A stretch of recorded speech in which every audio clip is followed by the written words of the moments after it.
മാന്യപ്രേക്ഷകർക്ക് നമസ്കാരം. നിങ്ങളിത് കണ്ടില്ലേ? എത്ര സുന്ദരമായ കാഴ്ചയാണ്.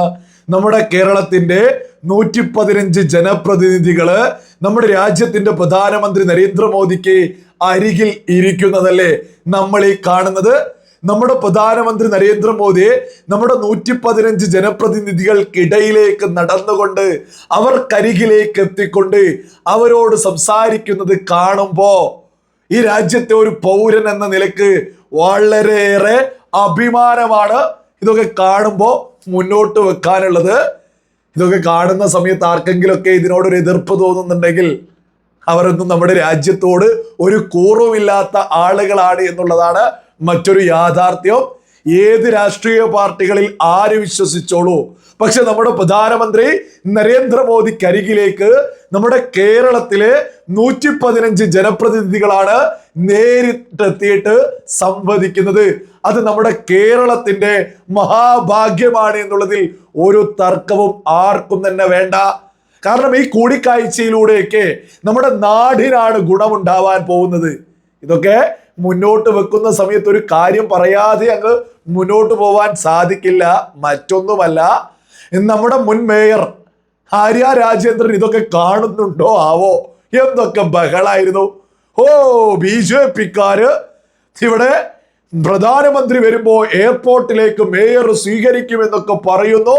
അതൊന്നും നടന്നില്ല എന്നൊക്കെ പറഞ്ഞ്, അതൊക്കെ നടക്കില്ല എന്നൊക്കെ പറഞ്ഞ് നടന്ന ആര്യ രാജേന്ദ്രൻ ഈ വീഡിയോ കണ്ണ് തുറന്ന് കാണണം. മറ്റൊന്നുമല്ല, എയർപോർട്ടിലേക്ക് മേയർ സ്വീകരിക്കാൻ പോയതല്ല, നമ്മുടെ പ്രധാനമന്ത്രിയുടെ വസതിയിലേക്ക് തിരുവനന്തപുരം കോർപ്പറേഷനിൽ വിജയിച്ചിട്ടുള്ള ഭരണപക്ഷത്തുള്ള സകല ജനപ്രതിനിധികളും മേയർ ഉൾപ്പെടെ നരേന്ദ്രമോദിക്കരികിൽ വസതിയിലേക്ക് എത്തിയ സുന്ദരമായ കാഴ്ച കാണുന്നത്. ഇതൊക്കെ ആര്യ രാജേന്ദ്രനും കൂട്ടർക്കും എങ്ങനെയാണ് സഹിക്കാൻ സാധിക്കുക? ആര്യ രാജേന്ദ്രനോടൊക്കെ പറയാനുള്ളത്, ഇനിയെങ്കിലും വെല്ലുവിളിക്കുന്ന എതിരാളികൾ ആരാണ് എന്നുള്ളതൊന്ന് 1000 വട്ടം ചിന്തിച്ചിട്ട് വേണം അമ്മാതിരി കോമഡിയൊക്കെ വിളിച്ചു പറയാനേ എന്നുള്ളതാണ് ബോധമുള്ള സകല മലയാളികൾക്കും ഈ ആര്യ രാജേന്ദ്രനോടൊക്കെ തന്നെ പറയാനുള്ളത്. എയർപോർട്ടിലേക്ക് പോയിട്ട് സ്വീകരിച്ചതല്ല, ഭരണപക്ഷത്തെ സകല ജനപ്രതിനിധികളും പ്രധാനമന്ത്രിയുടെ വസതിയിലേക്ക് എത്തിയിരിക്കുന്നു. ഇതൊക്കെ എങ്ങനെയാണ് ആര്യ രാജേന്ദ്രനും കൂട്ടർക്കും സഹിക്കാൻ സാധിക്കുക? ഈ വസതിയിൽ വെച്ച് നമ്മുടെ മേയർ ഉൾപ്പെടെ കൂടിക്കാഴ്ച നടത്തിയതിന് ശേഷം പുറത്തിറങ്ങിയിട്ട് മേയർ എന്താണ് പറയുന്നത് എന്ന് നിങ്ങളൊന്ന് കേട്ടു നോക്കൂ. പ്രധാനമന്ത്രിയെ കണ്ടിരുന്നു, അദ്ദേഹവുമായിട്ട് സംസാരിച്ചു. പിന്നെ അദ്ദേഹം ഡീപ്പായിട്ട് ഓരോ പ്രവർത്തകരോടും അവരുടെ വ്യക്തിപരമായ പശ്ചാത്തലം, പിന്നെ കേരളത്തിലെ പ്രവർത്തനവുമായി ബന്ധപ്പെട്ടുള്ള സാധ്യതകൾ, അദ്ദേഹത്തിന്റെ അനുഭവങ്ങൾ, അതോടൊപ്പം തന്നെ ഗുജറാത്തിലെ അനുഭവങ്ങൾ, ഇങ്ങനെയൊക്കെയുള്ള കാര്യങ്ങൾ വളരെ ഡീറ്റെയിൽ ആയിട്ട് ഒരു 1.5-2 മണിക്കൂറോളം അദ്ദേഹം നന്നായിട്ട് ഇന്ററാക്ട് ചെയ്തു. പിന്നെ കേരളത്തിൽ എങ്ങനെയാണ് പ്രവർത്തിക്കേണ്ടത് എന്നുള്ളതിനെ കുറിച്ചുള്ള ഒരു വ്യക്തമായിട്ടുള്ള മാർഗനിർദ്ദേശം ഓരോ പ്രവർത്തകർക്കും അവരുടെ കാര്യങ്ങൾ ചർച്ച ചെയ്തു. അതെ, അതാണ് ഞാൻ പറഞ്ഞത്. അവിടെ നടന്ന കാര്യങ്ങളാണ് ഞാൻ പറഞ്ഞത്. എന്തായാലും വളരെ ഡീറ്റെയിൽ ആയിട്ട് ഓരോ പ്രവർത്തകനെ അടുത്തറിയുവാനും അവർക്ക് പ്രധാനമന്ത്രിയോട് സംസാരിക്കുവാനുള്ള ഒരു അവസരം ഉണ്ടായി. അദ്ദേഹം ഡയസിൽ നിന്ന് ഇറങ്ങി വന്ന പ്രവർത്തകരുടെ ഇടയിൽ വന്ന് ഇരുന്നവർ ഓരോരുത്തരുടെ അടുത്ത് വന്നിട്ടാണ് സംസാരിച്ചത്. തിരുവനന്തപുരത്തിന് എന്തെങ്കിലും പ്രത്യേകിച്ചുള്ള അതെല്ലാം ഉണ്ടാകും. തിരുവനന്തപുരത്തെ ഈ രാജ്യത്തെ ഒന്നാമത്തെ 3 നഗരങ്ങളിൽ ഒന്നാക്കുവാനുള്ള എല്ലാ കാര്യങ്ങളും ഉണ്ടാവും. ഓരോ അംഗങ്ങളും പ്രത്യേകമായിട്ട് സംസാരിക്കാനുള്ള ഇപ്പൊ വന്ന എല്ലാവർക്കും സംസാരിക്കാനുള്ള അവസരം അങ്ങനെ ഒന്നില്ല. പക്ഷെ ഡീറ്റെയിൽ ആയിട്ട് സംസാരിക്കാൻ വേണ്ട എല്ലാവർക്കും കാര്യങ്ങൾ ചോദിച്ചതനുസരിച്ച് ഓരോരുത്തരുടെയും മറുപടിയും ഒക്കെ പ്രധാനമന്ത്രിയുടൻ നിയമസഭാ തെരഞ്ഞെടുപ്പ് ഉപദേശങ്ങളോ അങ്ങനെ എന്തെങ്കിലും നിർദ്ദേശങ്ങൾ തന്നിട്ടുണ്ടോ? ഞാൻ പറഞ്ഞില്ലേ, സംസാരിച്ചതിൽ എല്ലാ കാര്യങ്ങളും. പ്രധാനമന്ത്രി അടുത്ത് തിരുവനന്തപുരത്തേക്ക് അല്ലെങ്കിൽ കേരളത്തിലേക്ക് വരാൻ എന്തെങ്കിലും അതിനെ കുറിച്ചുള്ള ഡേറ്റ് ഒന്നും ഞങ്ങളോട് പറഞ്ഞില്ല. സ്വാഭാവികമായിട്ടും നിയമസഭാ തെരഞ്ഞെടുപ്പൊക്കെ വരുമ്പോഴേക്കും ഉണ്ടാവുമല്ലോ. ഈ പൊതു ബഡ്ജറ്റ് ഒരു നിരാശയായിരുന്നു. നല്ല ആത്മവിശ്വാസം നൽകുന്ന ബഡ്ജറ്റാണ്. 5000 കോടി രൂപയാണ് സിറ്റി പ്രധാനപ്പെട്ട നഗരങ്ങൾക്കൊക്കെ വരാൻ പോകുന്നത്. മനോഹർലാൽ ഖട്ടാർജി രാവിലെ അദ്ദേഹം ഉണ്ടായിരുന്നു, അർബൻ ഡെവലപ്മെന്റ് മിനിസ്റ്റർ. അത് നേടിയെടുക്കാനുള്ള പരിശ്രമം, അത് നേടിയെടുക്കാനുള്ള കാര്യങ്ങൾ ചെയ്യണമെന്ന് അദ്ദേഹം. നിങ്ങൾ കേട്ടില്ലേ? പ്രധാനമന്ത്രി ഇവർക്കരികിലേക്ക് ഇറങ്ങി വന്നു, നേരിട്ട് സംസാരിച്ചു.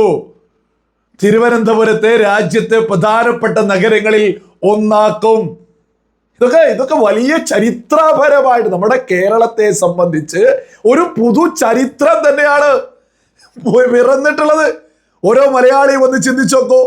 ജനപ്രതിനിധികളെ ഇതുപോലെ രാജ്യ ചരിത്രത്തിൽ നമ്മുടെ രാജ്യത്തിന്റെ പ്രധാനമന്ത്രി നേരിട്ട് വിളിച്ച് ഇതുപോലെ സംവദിച്ചത്, ഇതുപോലെ നേരിട്ട് ആ ഓരോ ആളുകളുടെ അരികിലേക്ക് എത്തിയിട്ടുള്ള ഒരു ചരിത്രം നമ്മുടെ രാജ്യത്തുണ്ടോ? നമ്മുടെ രാജ്യം 65 വർഷക്കാലം ഇടതും അതുപോലെ തന്നെ കോൺഗ്രസും കൂടി ഒരുമിച്ച് ഭരിച്ച് മുന്നോട്ട് പോയിട്ട് നമ്മുടെ കേരളത്തിലെ തദ്ദേശ തിരഞ്ഞെടുപ്പുകളിൽ വിജയിച്ചിട്ടുള്ള സാധാരണ അടിത്തട്ടിലുള്ള ജനപ്രതിനിധികളെ ഇതുപോലെ വിളിച്ചിട്ടുണ്ട്. ഓരോ മലയാളിയും ഇതൊക്കെ ഗൗരവത്തിൽ ചിന്തിക്കണോ? എന്തേ ഇതൊന്നും എടുത്ത് നമ്മുടെ കേരളത്തിലെ പ്രമുഖ മാധ്യമങ്ങളൊന്നും ഒരു ചർച്ച പോലും നടത്തുന്നില്ല? കാരണം കേരളത്തിലെ പ്രമുഖ മാധ്യമങ്ങൾക്കറിയാം ഇതൊക്കെ ചർച്ചക്കെടുത്തു കഴിഞ്ഞാൽ BJPക്ക് വലിയ ഗുണമാണ്. ഇതുപോലെ ഒരു പ്രധാനമന്ത്രി കോൺഗ്രസ് ജനപ്രതിനിധികളെയോ അല്ലെങ്കിൽ ഇടതുപക്ഷത്തിന്റെ ജനപ്രതിനിധികളെയോ എന്തെങ്കിലും, ഇവരൊക്കെ ഒരുമിച്ചാണല്ലോ രാജ്യം അടക്കി ഭരിച്ചിരുന്നത്, എന്നെങ്കിലും ഇതുപോലെ പ്രധാനമന്ത്രിയുടെ വസതിയിലേക്ക് വിളിച്ച് കേരളത്തിന്റെ വളർച്ചയെക്കുറിച്ച്, കേരളത്തിന്റെ വികസനത്തെക്കുറിച്ച് ചർച്ച ചെയ്തിട്ടുണ്ടോ എന്ന് കേരള ജനത ഒന്നടങ്കം ചർച്ച ചെയ്യൂ. ഇതൊക്കെ മാധ്യമങ്ങൾക്കറിയാം. പരമാവധി വിഷയത്തേക്ക് ഒരു ക്ലിപ്പ് പോലെയുള്ള ചെറിയ വാർത്തകളിൽ ഒതുക്കുക. എന്തേ പ്രമുഖ മാധ്യമങ്ങളെ വെല്ലുവിളിക്കുക? ധൈര്യമുണ്ടെങ്കിൽ നിങ്ങൾ ഈ വിഷയത്തെ ചർച്ചക്കെടുക്കണം. ഡൽഹിയിലേക്ക് തദ്ദേശ തിരഞ്ഞെടുപ്പുകളിൽ വിജയിച്ച 115 ജനപ്രതിനിധികളെ ഡൽഹിയിലേക്ക് വിളിച്ച് നാടിന്റെ പുരോഗതിയെ കുറിച്ച് നമ്മുടെ രാജ്യത്തിന്റെ പ്രധാനമന്ത്രിയെ ചർച്ച ചെയ്ത് ധൈര്യമുണ്ടോ ഇവിടെയുള്ള പ്രമുഖ മാധ്യമങ്ങൾക്ക്? ഇതൊരു അന്തിച്ചർച്ചയാക്കാൻ ഭയമാണ്. കാരണം എന്താ, ഇവിടെ ഇടത്തിലും വലതിനും വേണ്ടിയിട്ടാണല്ലോ ഇവിടെ പ്രമുഖ മാധ്യമങ്ങളൊക്കെ തന്നെ വർക്ക് ചെയ്ത് മുന്നോട്ട് പോകുന്നത്. ഇവിടെ യഥാർത്ഥത്തിൽ കേരളത്തില് പൊക്കിപ്പിടിച്ചിരുന്ന പാച്ചവർഗീയവാദികളുടെ ഇടതിന്റെയും വലതിന്റെയും വലിയൊരു തകർച്ചയുടെ തുടക്കമായി കാണുന്നത് വെറുതെ അല്ല. ഇവിടെ വലിയൊരു പ്രചരണം ഉണ്ടായിരുന്നു. അതായത് ഇടതിനും വലതിനും സകല പച്ചവർഗീയവാദികളും കൂടി പ്രചരിപ്പിച്ച്, ഞാൻ അത് അത്ര ഒരു ഉദാഹരണത്തിന് ഒരു കമന്റ് ഒന്ന് എടുത്ത് വായിച്ച് കേൾപ്പിക്കാം. എന്താണ് ഇവരുടെ പ്രധാനപ്പെട്ട പ്രചരണം BJPക്കെതിരെ എന്നുള്ളത്. പരമാവധി വർഗീയത പറഞ്ഞു നാട്ടിൽ കലാപമുണ്ടാക്കാനായിരിക്കും മോദി നിർദ്ദേശിച്ചിട്ടുണ്ടാവുക. അല്ലാതെ വിദ്യാഭ്യാസത്തിന് വേണ്ടിയോ സാമൂഹിക താല്പര്യത്തിന് വേണ്ടിയോ മറ്റു വികസനത്തിന് വേണ്ടിയോ എന്തായാലും മോങ്ങിഞ്ചി പറഞ്ഞിട്ടുണ്ടാവില്ല. ഡൽഹിയിലേക്ക് നമ്മുടെ ജനപ്രതിനിധികൾ പോയതുമായി ബന്ധപ്പെട്ട വാർത്തക്ക് വന്നിട്ടുള്ള കമന്റാ. നമ്മുടെ കേരളത്തിൽ കഴിഞ്ഞ 10 വർഷത്തിലധികമായിട്ട് നരേന്ദ്രമോദി സർക്കാർ 2014 അധികാരത്തിലെത്തിയത് മുതൽ BJPക്കെതിരെ പറഞ്ഞോ വർഗീയതയോ, ഇവിടെ വിദ്യാഭ്യാസമില്ല, ഇവിടെ വികസനമില്ല എന്നായിരുന്നു ഇവർ നിരന്തരം പറയല്. വർഗീയതയോ എന്ന് പറയുന്നവർ ഇനി കേരളത്തിലെ സകല മലയാളികളും BJP ഭരിക്കുന്ന തിരുവനന്തപുരത്തേക്ക് നോക്കൂ. അവിടെ ഓരോ വികസനങ്ങൾ ചെയ്യുമ്പോഴും ഒരു വർഗീയതയില്ല, ഒരു മതങ്ങളെയും മാറ്റി നിർത്തുന്നില്ല. ഇതൊക്കെ നമ്മുടെ നേരിട്ട് കണ്ണിൻ മുന്നിലാ. ഇതിപ്പോ കുറച്ച് മുമ്പേക്കാൻ ഉത്തരേന്ത്യയിലേക്ക് നോക്കൂ, അവിടെ അങ്ങനെ ഇങ്ങനെ എന്ന് പറയുമ്പോ കുറെ ആളുകൾക്ക് അങ്ങനെ ഉണ്ടാവും എന്ന് വിചാരിക്കും. ഇതിപ്പോ കേരളത്തിൽ തിരുവനന്തപുരത്താവുമ്പോ നമ്മുടെ മുക്കിൻ തുമ്പത്താണല്ലോ, നമ്മുടെ കൺമുന്നിലാണല്ലോ.